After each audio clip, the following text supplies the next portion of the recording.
Hemelse Vader, baie dankie vir nog 'n keer. Baie dankie vir nog 'n aand. Baie dankie vir nog 'n geleentheid om rondom u dierbaar woord te versamel. Dierbare Here, so in ons getuienis en ons deling met mekaar uit u woord, hoe diep bewus raak ons elke keer, my volk gaan te gronde weens gebrek aan kennis. Maar liefdevolle Heer, ons bid dat u ook vir ons genade sal gee, dat elkeen van ons by onsself sal begin. En dierbare Here, dat ons onsself waarlik, soos u skrif sê, sal ondersoek om te kyk of ons in die geloof is.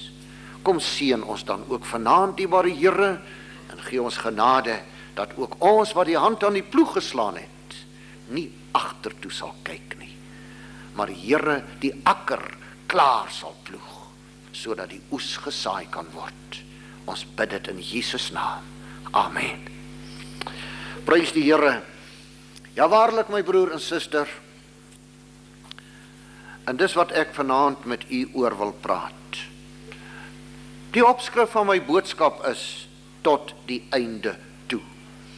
En soos ek nou net gebid het, mag die Here ook vir ons genade gee. Ons is vanaand hier, in hierdie vergadering, omdat God met ons begin het, en ons met God begin het. Maar my broer en suster, geen wedloop word erken, as hy nie voltooi word nie. Hoe baie keer het jy al gesien, in 'n wedloop, die hardloper was ver voor die ander. Miskien met 'n marathonwedstryd, wat is hierdie groot ene van Durban af? Die Comrades. Hoeveel keer het jy al gesien van persone wat ver voor die ander gehardloop het, en dan dat jy nooit die wedloop klaar gemaak nie. En dan die ander ou wat jy nou nie veel voor sou gegee het nie, het die wenpaal behaal. Maar wat van ons? My broer en suster, dis 'n ernstige saak. Ons moet die wedloop klaar maak. As ek vanaand moet dink aan hoe baie saam met ons begin het, en waar is hulle vanaand?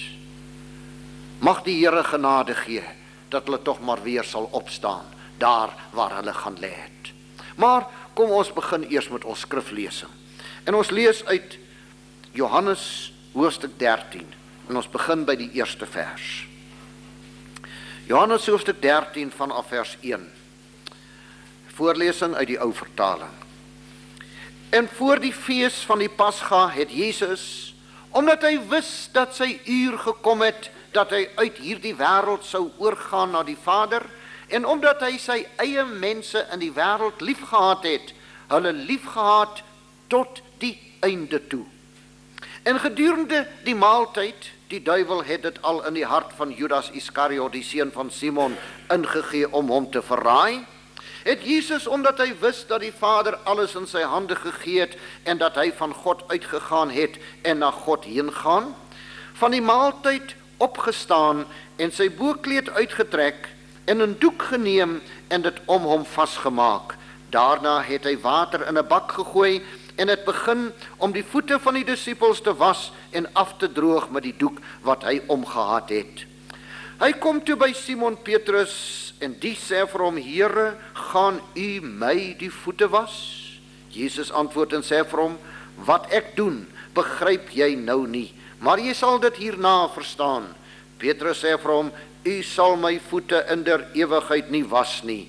Jesus antwoord hom, as ek jou nie was nie, het jy geen deel met my nie. Simon Petrus sê vir hom, Here, nie net my voete nie, maar ook die hande en die hoof. As ou Petrus nie na die een uiterste toe gaan nie, dan gaan hy na die ander uiterste toe. Jesus sê vir hom, hy wat klaar gewas is, het niks anders nodig as om die voete te was nie, maar is heeltemal rein, en julle is rein, maar nie almal nie. Want hy het geweet wie sy verraaier was. Daarom het hy gesê, julle is nie almal rein nie. Toe hy dan hulle voete gewas en sy boklere geneem het, gaan hy weer aan tafel en sê vir hulle, verstaan julle wat ek aan julle gedoen het? Julle noem my meester en Here, en julle is reg, want ek is dit.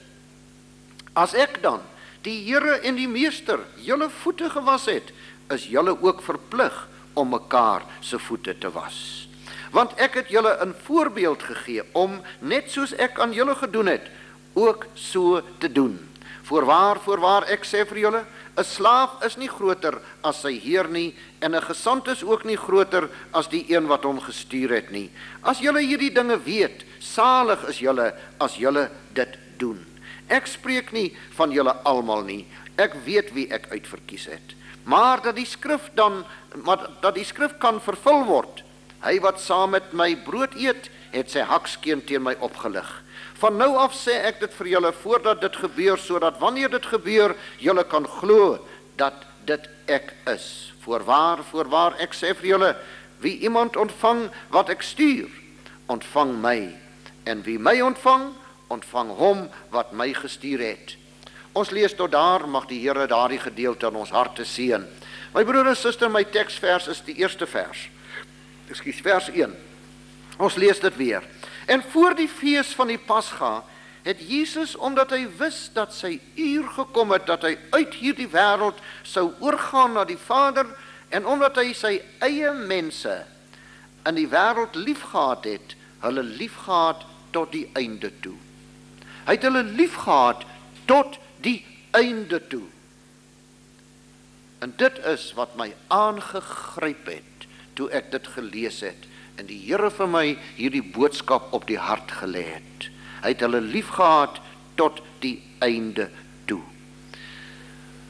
Dit is vir my van die wonderlikste woorde in die Bybel. Hy het hulle liefgehad tot die einde toe. En my broer en suster, Jesus Christus is dieselfde, gister, vandag, vanaand, en tot in alle ewigheid. Hy het ons lief tot die einde toe. Hy wat 'n werk met ons begin het, hy sal dit ook klaarmaak. Maar omdat ons ook ons eie wil en ons eie keuse het, moet tog nie dat ons langs die pad uitdraai nie. Daarom wil ek vanaand hierdie woord tot u bring, om u te bemoedig en u te vermaan, my broer en suster, dat ons ook sal vashou tot die einde toe. En dit het my aangegryp om te kyk en te sien hoe baie van die skrif daarop gemik is. En ek wil dit met u deel. In Johannes 19 vers 30, aan die kruis, sê die Here Jesus hierdie wonderlike woorde. En toe Jesus die asyn geneem het, sê hy, dit is volbring. En hy het sy hoof gebuig en die gees oorgegee aan God. Dit is volbring. Nou my broer en suster, vir my gee dit my hoendervleis as ek daaraan dink. Want jy moet nou nie net aan daardie paar woorde, dit is volbring, daardie 3 woorde. Jy moet dit nou nie maar sommer net lees nie. Nou moet jy jou gedagte laat gaan. Wat is volbring? Alles is volbring wat die profete van hom gesê het. Alles is volbring waarvoor die Vader hom gestuur het. Hy het sy werk klaar gemaak. Hy het sy werk klaar gemaak, my broer en suster, jou werklik waar, tot op die laaste druppeltjie bloed. Want toe daardie hoofman oor 100 die spies in sy sy steek, toe kom daar nie eers meer bloed uit nie, want daar was nie meer bloed nie. Net bloederige water. Tot die einde toe. Hy het dit volbring tot op die laaste asem, want toe hy dit klaar gesê het, het hy sy asem uitgeblaas en sy gees oorgegee aan die Vader. Is dit nie wonderlik nie? Hy het dit volbring. My broer en suster, daar was baie plekke waar hy kon omdraai en uitdraai. Ek dink veral in die tuin van Getsemane. Ons sal nooit besef die toets waarvoor die Here Jesus te staan gekom het nie. Toe hy gesê het, Vader, as dit moontlik is, laat hierdie beker by my verbygaan. Maar nogtans, nie my wil nie, maar u wil geskied. Nou my broer en suster, vir my, het word elke dag vir my nog dierbaarder en wonderliker. Die Bybel is waarheid. U woord is waarheid, soos ons hier op ons kanselkleedjie geskrywe staan. Daarom moet ons mooi kyk na hierdie dinge. As hierdie dinge nie absoluut volkome waarheid is nie, dan is hier 'n groot klomp, ek sê dit met groot respekte, 'n groot klomp bedrog in die Bybel. As dit nie werklik vir die Here Jesus 'n toets was in die tuin van Getsemane om daardie beker nie te drink nie, dan was dit mos bedrog. Met ander woorde, hy kon kies as hy wou. Dit was waarlik sy eie vrye keuse. En tweedens, dit was vir hom werklik 'n toets. As dit nie vir hom 'n toets was nie, as dit nou sommer outomaties was, ek drink daardie beker, want so is dit vir my bestem. Die Vader het gesê, drink die beker en dan drink ek hom. Dan het hy mos nie nodig gehad om te worstel in die tuin van Getsemane nie. Dan het hy maar net gedrink. Maar dit was vir hom 'n worsteling. Dit was vir hom net so 'n versoeking, of nog 'n groter versoeking, as die boom was vir die eerste Adam in die tuin van Eden. Daarom moes die tweede Adam ook voor 'n supreme, 'n uiterste toets te staan kom. En hy moes daardie toets deurstaan om vir ons, die nageslag van Adam, werklik weer by God te bring. Dink 'n bietjie daaroor. Pyns 'n bietjie daaroor. Dis geweldig. Dit sê jy waarlik op jou aangesig werp voor die Here en sê, ag, Here Jesus, my tweede Adam, baie, baie dankie dat u die oorwinning behaal het en dat u werklik gesê het, nogtans, nie my wil nie, maar u wil geskied. Dit is volbring.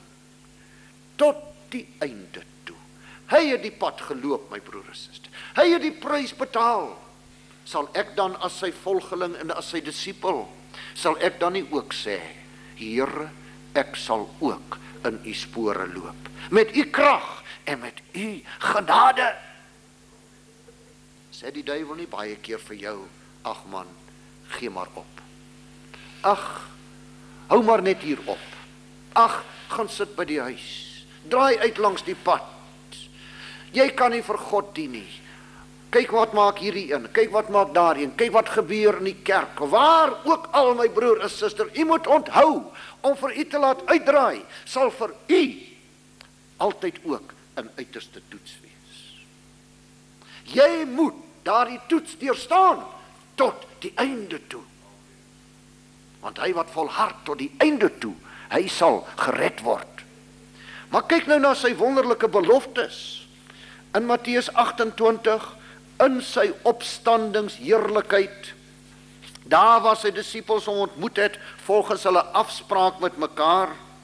Ons lees in Matteus 28 vanaf die 16de vers, en die 11 disippels het gegaan na Galilea, na die berg waar Jesus hulle bestel het. Hulle het 'n afspraak met mekaar gehad, na sy kruisiging. En toe hulle hom sien, het hulle hom aanbid, maar sommige het getwyfel. En Jesus het nader gekom en met hulle gespreek en gesê, aan my is gegee alle mag in die hemel en op die aarde. Gaan dan heen, maak disippels van al die nasies en doop hulle in die naam van die Vader en die Seun en die Heilige Gees en leer hulle om alles te onderhou wat ek julle beveel het. En kyk, ek is met julle al die dae tot aan die volëinding van die wêreld. Weer beloof hy, tot aan die einde. Tot aan die einde sal ek met julle wees. My broer en suster, maar dan moet ons ook eendag kan sê, dit is volbring. Ons moet ook kyk, dat ons sy opdrag, tot in die fynste besonderheid, dat ons dit uitvoer. Dat ons dan moet gaan, disippels maak van al die nasies, en ons weet wie is al hierdie nasies. My broer en suster, is God se Israel volk. Al die nasies, en doop hulle in die naam van die Vader en die Seun en die Heilige Gees. Ons moet dit doen. Nou ons doen dit, partykeer teen baie groot teestand, en leer hulle om alles te onderhou wat ek julle beveel het. As ek dan werklik wil sê dit is volbring, as ek dan werklik ook tot aan die einde wil gaan met hom, dink u nie ons moet meer aandag daaraan gee om te sê, Here, ek moet meer ondersoek wat U alles vir ons beveel het. Is daar nie miskien van sy bevele wat ons nog nie uitgevoer het nie? En al sal ons dan ook sy bevele ken, het ons dit gedoen, en leer hulle om alles te onderhou wat ek julle beveel het. En kyk, ek is met julle al die dae tot aan die volëinding van die wêreld. Halleluja, my broer en suster, waar ek gaan, hoe groot die toets mag wees, hoe groot die gevaar mag wees, hoe groot die hartseer mag wees wat dit mag meebring, laat ek onthou, hy het gesê, ek is met julle tot aan die volëinding van die wêreld. Hy is dus vanaand hier met ons. Môre waar U gaan, waar U vir hom werk, waar U staan, is hy met U, want hy sal met U bly tot die einde toe.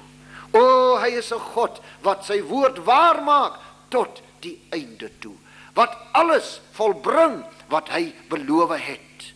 Kyk wat sê die apostel Paulus. Ek voel as ons kyk na hierdie manne se lewe, die apostel se lewe, Paulus, Petrus, almal van hulle, en ons besef dat elkeen van hulle het almal 'n gewelddadige dood gesterwe. Hulle het ook met Jesus geloop tot die einde toe. Daarom is die mense, hierdie woorde van hulle, my broer en suster, is nie ligte woorde nie. Jy weet, as jy nog nie die toets deurstaan het nie, kan jy maklik 'n woord sê. As jy nog nie iemand aan die dood afgestaan het nie, al het jy simpatie, al is jou hart seer omdat die ander een se hart seer is, kan jy nie werklik simpatiseer nie, want jy het nog nie daardie pad geloop tot die einde toe nie. Maar daardie ene het dit geloop. Daarom weet daardie ene. Nou hierdie manne wat vir ons hierdie dinge sê, het almal die pad geloop tot die einde toe. Hulle het in die voetstappe van ons Here en Meester en Koning en Saligmaker geloop tot die einde toe. Nou sê Paulus hierso aan die Filippense 1 vers 6 sê hy, omdat ek juis hierop vertrou, dat hy wat 'n goeie werk in julle begin het, dit sal volëindig tot op die dag van Jesus Christus. My broer en suster, ons God is 'n God wat sy werk klaar maak. Onthou u die skepingsverhaal? Toe die Here alles geskape het, toe kyk hy daarna, en hy sê, dis baie goed. Dis baie goed. Eendag sal hy ook vir u en vir my sê, as ons getrou bly tot die einde toe, mooi so, goeie en getroue dienskneg en diensmaagd, oor weinig was jy getrou, oor veel sal ek jou aanstel, gaan in die vreugde van jou Here. Ek dink daar's nie een van ons wat vanaand sal kan sê, daar kom ook maar oomblikke in my lewe, waar dinge eentonig word. Daar kom ook maar oomblikke in my lewe wat, ek voel, ag, daar's nou nie veel in hierdie geloof van my nie. U moet onthou, my broer en suster, ons is gedurig besig met 'n sielevyand. As hy jou nie kan oorweldig deur 'n verskriklike ramp, 'n verskriklike teleurstelling, wat hy jou absoluut aan flenters mee kan skeur nie, dan sus hy jou aan die slaap. En hy laat jou verveeld raak. Daar gebeur niks slegs nie, maar daar gebeur ook niks goeds nie. Jou lewe raak eentonig, dit raak baie keer eentonig in die kerk. Baie keer sal jy maklik sê, ag, dis dieselfde ou ding oor en oor en oor. Dis die tyd wat jy op jou versigtigste moet wees. Sulke dinge, sulke tye moet ons ook deurmaak. Want my broer en suster, ons kan nie net lewe op emosie nie. Ons kan nie net lewe op sensasie nie. Ons moet basies lewe op beginsel. En 'n beginselsaak is nie altyd opwindend nie. Daar is nie altyd avontuur. Daar is nie altyd weerligte en donderslae. Nie altyd, my broer en suster, pragtige, mooi, uitstaande dinge wat jou opgewonde maak nie. Partykeer moet jy maar net jou ou loopie loop. Jy moet maar net jou staan. As dit nie ook al gebeur het in hierdie gemeente van ons nie, waar was ons vanaand gewees? Ons het ook ons dae van opwinding gehad. Ons het dit ook nog partykeer vandag nog, prys die Here. Ons dank die Here ook vir die wonderwerke wat van tyd tot tyd gebeur. Ons dank die Here vir die oomblikke in ons eie persoonlike lewens, waar ons met groot blydskap kan getuig van dit of dat wat gebeur het, so sommige van die wat ons ook vanaand na geluister het. Maar hoeveel mense het al vir my gesê, ag pastoor, ek beny daardie mense so. Hierdie een het 'n wonderbaarlike genesing gehad. Daardie een het 'n wonderbaarlike redding gehad. Ek is 'n ou wat nou maar net moet aangaan. Ek kan nie getuig van 'n groot genesing nie. Ek was nog nie vreeslik baie siek nie, sodat die Here my kon gesond maak nie. Ek was nou nie volmaak nie, maar ek was ook nie 'n uitstaande sondaar nie, dat ek kan getuig van 'n groot redding nie. Jy onthou mos die verhaal wat ek jou vertel het, wat ek ook maar gehoor het. Ons het gehoor van jare gelede, was hier 'n ou dominee Skeepers, wat die Here glo magtig gebruik het. En toe kom daar eendag 'n jong man by hom met hierdie selfde probleem. En hy sê, dominee, baie van my maats, wat nou 'n gruwelike lewe gelei het en tot bekering gekom het, want dit was glo ook 'n tyd van groot herlewing onder hierdie ou diensknegt van die Here se bediening. Hulle het sulke wonderlike getuienis en ek het niks, ek het geen getuienis nie. Sê die ou dominee vir hom reguit soos hy was. Hy sê, man, nou gaan steel 'n skaap. Gaan steel 'n skaap. Nou ja, hy het gesoek na 'n opwinding. Broers en susters, kom ons loop die pad tot die einde toe. Prys die Here. Daar sal ook sulke oomblikke van opwinding in jou lewe kom.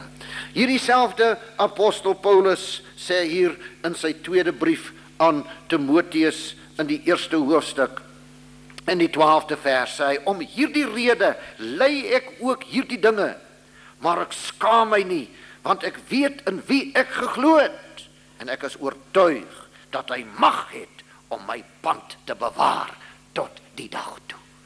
O, dis pragtige woorde daardie. Die Here is magtig om ons pand te bewaar tot die dag toe. Daar kom 'n heerlike dag van opwinding. Daar kom 'n kroningsdag, my broer en suster. Daar kom 'n wonderlike dag wanneer die engele van die Here as die groot lijfwag van die grote koning in sy majesteit en sy heerlikheid sal terugkom na hierdie aarde toe. Ons besing dit, my broer en suster. En die Here sal elkeen beloon. En die Here sal elkeen bekroon as jy hom dien en hom volg tot die einde toe. Prys die Here, halleluja. Dis een ding om met 'n saak te begin, maar 'n ander ding om hom klaar te maak. Soos dit sê op een plek in die Bybel, dis makliker om jouself vas te gord as om jouself los te gord. Wat hy daarby bedoel, dis maklik, my broer en suster, om jouself aan te gord vir die stryd. Dis 'n ander ding wanneer die stryd voltooi is en die oorwinning behaal is, om dan jou wapenrusting af te haal. Ons ken almal, ek is daar seker van ons ken dit almal, die heerlike ondervinding om na 'n dag se harde en eerlike werk in daardie lekker bed in te kruip en lekker te gaan slaap, want jy het hard gewerk. Dit is lekker. Maar my broer en suster, jy moet eers daardie dag se werk klaar maak. As jy daardie dag se werk nie klaar gemaak het nie, dan gaan jy nie met 'n lekker hart slaap nie. Want dan is jy vol van verwyte. Jy's vol van teleurstellings, want jy het verbrou gedurende die dag. Jy het nie baie dinge gedoen soos jy dit moes gedoen het nie. Jy het nie die werk klaar gemaak nie. Mag die Here vir ons genade gee om die grootste werk van alles, en dit is my ewige bestemming, klaar te maak. Die Here skenk ons daardie genade, my broer en suster. Hoe baie begin met die Here, maar loop nie end uit nie. Ek wil vir u 'n paar voorbeelde noem en ook vir u dan 'n paar skrifte daarby gee. In 2 Timoteus 4, verse 1 tot 8, lees ons hierdie lieflike woorde. En jy moet mooi luister na hierdie woorde, my broer en suster, ook in hierdie verband en in hierdie lig. Dis lewendige woorde, elkeen van hulle, want dis aktuele woorde, want dis woorde wat ook op u en my van toepassing is en betrekking het. Paulus skrywe aan jong Timoteus. Daarom skryf hy ook aan elkeen van ons. 2 Timoteus 4 vers 1. Ek besweer jou dan voor God en die Here Jesus Christus, wat die lewende en dode sal oordeel by sy verskyning en sy koninkryk, verkondig die woord. Hou aan tydig en ontydig, weerlê, bestraf, vermaan in alle lankmoedigheid en lering. Want daar sal 'n tyd wees wanneer hulle die gesonde leer nie sal verdra nie, maar omdat hulle in hulle gehoor gestreel wil wees, vir hulle 'n menigte leraars sal versamel volgens hulle eie begeerlikhede, en die oor sal afkeer van die waarheid en hulle sal wend na die fabels. Maar wees jy in alles nugter, ly verdrukking, doen die werk van 'n evangelis, vervul jou bediening, maak jou werk klaar. Want ek word alreeds as 'n drankoffer uitgegiet, en die tyd van my heengaan is naby. Ek het die goeie stryd gestry, ek het die wedloop volëindig, ek het die geloof behou. Sien nie? Ek het die goeie stryd gestry, ek het die wedloop volëindig. Dis belangrik. Ek het die wedloop volëindig, ek het die geloof behou. Verder is vir my weggelê die kroon van die geregtigheid wat die Here, die regverdige regter, my in die dag sal gee. En nie aan my alleen nie, maar ook aan almal wat sy verskyning liefgehad het. Daarom, my broer en suster, as ons nie die goeie stryd stry nie, as ons nie die wedloop volëindig nie, as ons nie die geloof behou nie, dan sal ons nie daai kroon ontvang nie. Paulus sê, hy sal dit ontvang, want hy het dit gedoen. Wat van u en wat van my? My broer en suster, hierdie pad, wat u en ek op is nie 'n goedkoop pad nie. My broer en suster, dis nie 'n lae kwaliteit pad nie. Dis 'n hoë kwaliteit pad, want dis 'n hoë en 'n heilige roeping. Die Here het ons gered om sy verteenwoordigers te wees. Die Here het ons gered, my broer en suster, om waarlik waar sy disippels te wees. Om hom self te verkondig, nie net met ons woorde nie, maar ook met ons lewens. Prys die Here. Is vir my so treffend wanneer ek die 7 briewe aan die 7 gemeentes in Openbaring lees, wat die Here Jesus vir Johannes gesê het om aan elkeen van hierdie 7 gemeentes 'n brief te skrywe. My broer en suster, en watter wonderlike dinge staan daar nie in nie, maar kom ons kyk sover dat die volharding betref. In Openbaring 2 verse 10 en 11. Ek neem maar vir u, dit is uit die brief aan die gemeente van Smyrna. Die gemeente wat die swaarste gelei het. Die enigste gemeente met wie die Here geen fout gevind het nie. Openbaring 2 verse 10 en 11 sê hy, vrees vir niks wat jy sal ly nie. Kyk, die duiwel gaan sommige van julle in die gevangenis werp, sodat julle op die proef gestel kan word, en julle sal 10 dae lank verdrukking hê. Wees getrou tot die dood toe, en ek sal jou die kroon van die lewe gee. Wees getrou tot die dood toe, en ek sal jou die kroon van die lewe gee. Wie 'n oor het, laat hom hoor wat die Gees vir die gemeente sê. Die wat oorwin, sal deur die tweede dood geen skade ly nie. Nou, my broer en suster, jy sal nie oorwin as jy nie tot die einde toe stry nie. Ons kyk hier in Openbaring 2 vanaf vers 25, en dit is die brief aan die gemeente van Thyatira.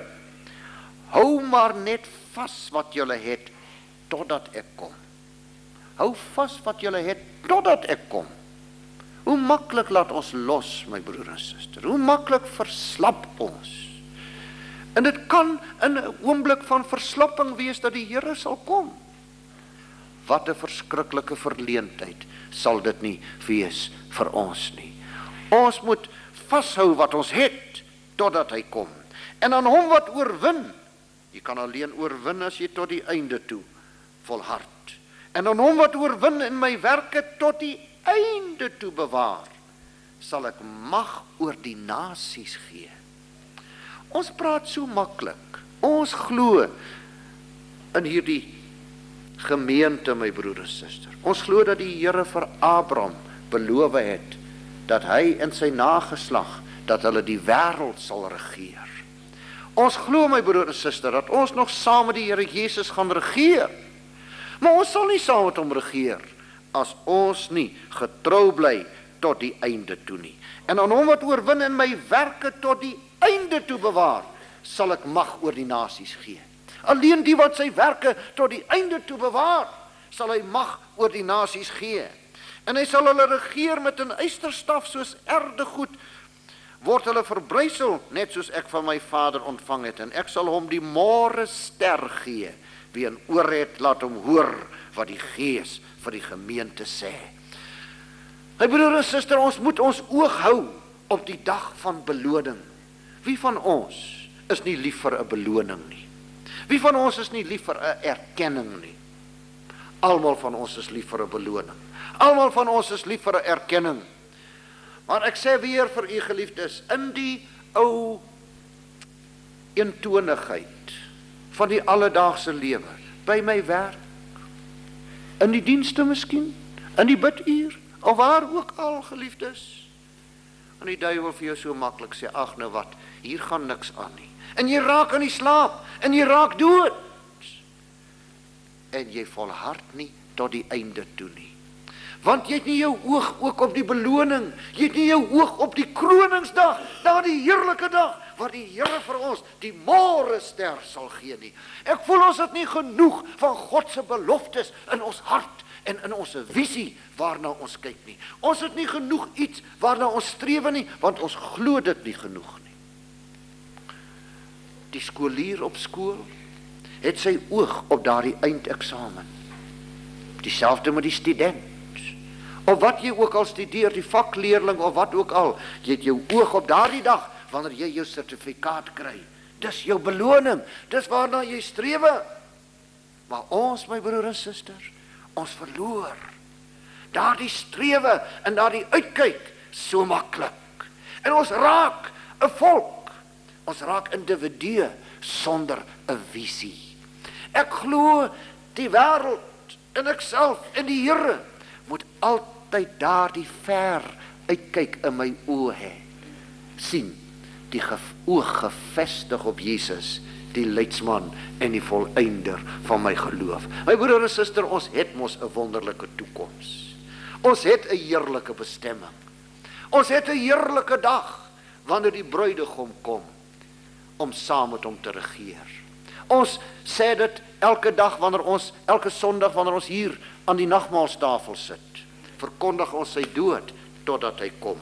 En daar sal ons weer saam met hom aan die bruilofstafel sit, wanneer ons saam met hom die vrug van die wynstok sal drink, in die koninkryk van sy Vader. Is dit nie 'n heerlike toekoms nie? Mag die Here dan genade gee, dat ons nie sal verslap nie. En so kan u dwars deurgaan aan elkeen van hierdie gemeentes, sê die Here, aan hom wat oorwin, sal ek dit gee. Aan hom wat oorwin, sal ek dat gee. In Openbaring 3 vers 21, die laaste gemeente, hierdie ou aan die slaapgemeente, die gemeente van die Laodicense, hierdie wat die Here sê, jy's nie lou nie, en jy's ook nie warm nie. Jy's nie koud nie, en jy's ook nie warm nie, maar omdat jy lou is, sal ek jou uit my mond uitspuug. Vir hierdie gemeente van die Laodicense sê hy, aan hom wat oorwin, sal ek gee om saam met my op my troon te sit, soos ek ook oorwin het, en saam met my Vader op sy troon gaan sit het. Wat was sy oorwinningskreet? Dit is volbring. Wat was sy oorwinningswoord? Hy het hulle lief gehad tot die einde toe. Wat sal dit vir u en vir my wees, wanneer die Here ons vind tot die einde toe? Of dit op my sterfbed is, en of dit is met sy wederkoms. As hy my so vind, sal ek saam met hom regeer.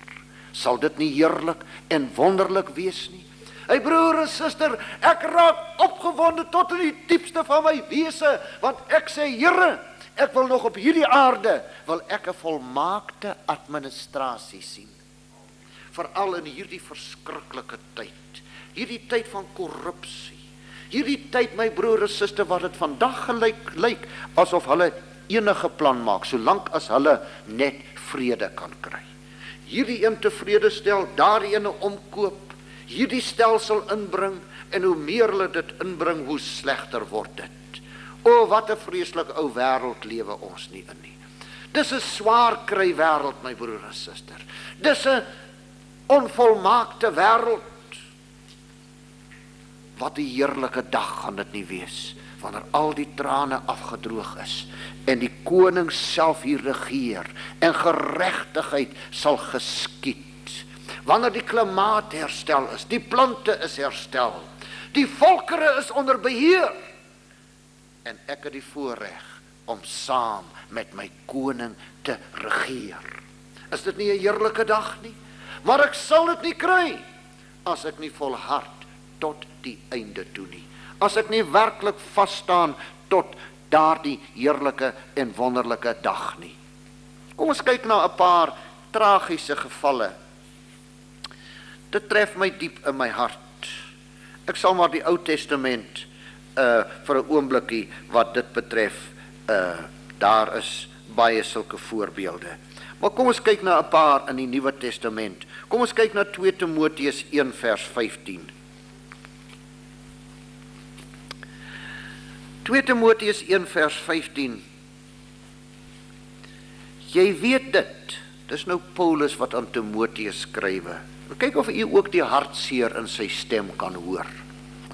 Jy weet dit dat almal wat in Asië is, hulle van my afgekeer het, onder wie Phygellus en Hermogenes is. Almal wat in Asië is, het hulle van my afgekeer. Al daai bekeerlinge. Paulus het baie bekeerlinge daar gemaak. Met ander woorde, hulle het begin. Hulle het die wedloop begin. Maar hulle het nie klaar gemaak nie. Hulle het hulle afgekeer van Paulus af. Broers en susters, as dit vandag moet gesê word, en ek sê dit vanaand nog met hartseer, as ek oor hierdie jare kyk, die baie wat ook saam met my, Suster Neser en my begin het, wat hulle ook afgekeer het. Mense wat in hierdie kerkie die Here vuriglik gedien het, vandag is hy 'n hoopie as. Dis 'n hartseer saak om hulle lewens te sien. Party van hulle ken ons nog. Ons het nou en dan nog met hulle kontak. Ons ontmoet hulle nog nou en dan. Toe jy hulle vroeër gevra het, broer, suster, as jy hulle ontmoet, hoe gaan dit? Prys die Here, broer en suster, gaan wonderlik. As jy nou ontmoet, broer en suster, hoe gaan dit? So. Is dit nie verskriklik nie? So. Waar's die blydskap? Waar's die verwagting? Daardie heerlike blik op daardie heerlike dag is nie meer daar nie. En my broer en suster, dit gebeur maklik. Dit gebeur maklik. As jy nie gedurig by die vuur van God bly nie, gaan daardie ou vlammetjie maklik dood. Almal wat in Asië is, het hulle van my afgekeer. Kom ons kyk nou nog na die hartseerste van almal vir my, 2 Timoteus 4, vers 10 en vers 16. 2 Timoteus 4, vers 10. Want Demas het my verlaat, omdat hy die teenwoordige wêreld lief gekry het, en het na Thessalonika vertrek, Crescens na Galasië, Titus na Dalmatie. Ons kyk ook na vers 16. In my eerste verdediging het niemand my bygestaan nie, maar almal het my verlaat. Mag dit hulle nie toegereken word nie. Nou kom ons kyk 'n bietjie na hierdie Demas. Laat ons vir u vanaand 'n baie goeie voorbeeld noem. Ons boodskap is amper voltooi, so gee my net nog u aandag. Weer 2 Timoteus 4 vers 10. Want Demas het my verlaat, omdat hy die teenwoordige wêreld lief gekry het. Kom ons kyk bietjie na hierdie Demas, hoe 'n wonderlike medewerker van Paulus hy was. Ons kyk, hou u plek daar in 2 Timoteus, dan kyk ons na Kolossense 4. Kolossense 4 en vers 14. En dan ook na Filemon. Kolossense 4 en vers 14 eers. Die geneesheer Lukas, die geliefde, en Demas groet julle. Hier's Demas nou nog by Paulus. Dis Lukas en Demas, hy stuur groete. Hulle saam op die pad, hulle stry vir die Here, hulle veg vir die Here, hulle evangeliseer, hulle voer die meester se opdrag uit. En wat was die opdrag? Gaan soek die verlore skape van die huis van Israel. Prys die Here, maak hulle siekes gesond, reinig hulle malaatses, sê vir hulle die koninkryk van God het naby gekom, bring vir hulle die goeie tyding, dat daardie tyd van afskeiding is verby, die Lo-Ammi toestand is oor, dis nou Ammi tyd, die Lo-Rugama tyd, die geen begenadiging is verby, ek het aan die kruis gesterwe, nou is dit Rugama. Wat 'n wonderlike nuus. Demas het dit saam met Paulus gedra. Kom ons kyk ook na Filemon. Filemon 24. Filemon die 24ste vers. Ons begin by die 23ste vers. Epaphras, my medegevangene in Christus Jesus, groet jou. Ook Markus, Aristarchus, Demas en Lukas, my mede-arbeiders. Demas en Lukas, my mede-arbeiders. Maar aan Timoteus moes hy skryf, Demas het my verlaat. Hy het die teenwoordige wêreld lief gekry. Broers en susters, van baie kan ek dit ook weer sê. En weet jy, die hartseer saak verder nog is, as jy een keer werklik die Here geken het, en jy bly nie by die Here nie, dan werk die duiwel met jou baie harder as voorheen. My broer en suster, hierdie pad is 'n pad wat jy moet hou tot die einde toe. Jy moet nie toelaat dat jy verslap nie. Jy moet naby aan die Here bly. Jy moet naby aan jou broers en jou susters bly. Jy moet die pad voltooi tot die einde toe. Ek wil vir u hiermee afsluit. In Hebreërs hoofstuk 11, of liewer Hebreërs hoofstuk 10, vers 23. Laat ons die belydenis van die hoop onwankelbaar vashou, want hy wat dit beloof het, is getrou. En laat ons op mekaar ag gee, om tot liefde en goeie werke aan te spoor. En laat ons onderlinge byeenkoms nie versuim, soos sommige die gewoonte het nie. Maar laat ons mekaar vermaan, en dit des te meer, na mate julle die dag sien naderkom. En broer en suster, die een rede daarvoor is, omdat ons so maklik die wedloop nie voltooi nie. Omdat ons so maklik nie tot die einde toe vashou nie, nie tot die einde toe aanhou nie en volhard nie. Kom ons kyk na ons meester. Hy het hulle lief gehad, sê ons teksvers, Johannes 13 vers 1, en hy het hulle lief gehad tot die einde toe. Aan die kruis van Golgotha sê hy, dit is volbring. O my broer en suster, hy het sy werk klaar gemaak. Kom ons maak ook ons werk klaar. En die Here se beloning is groot en is wonderlik. Amen. Halleluja. Kom ons staan 'n bietjie saam.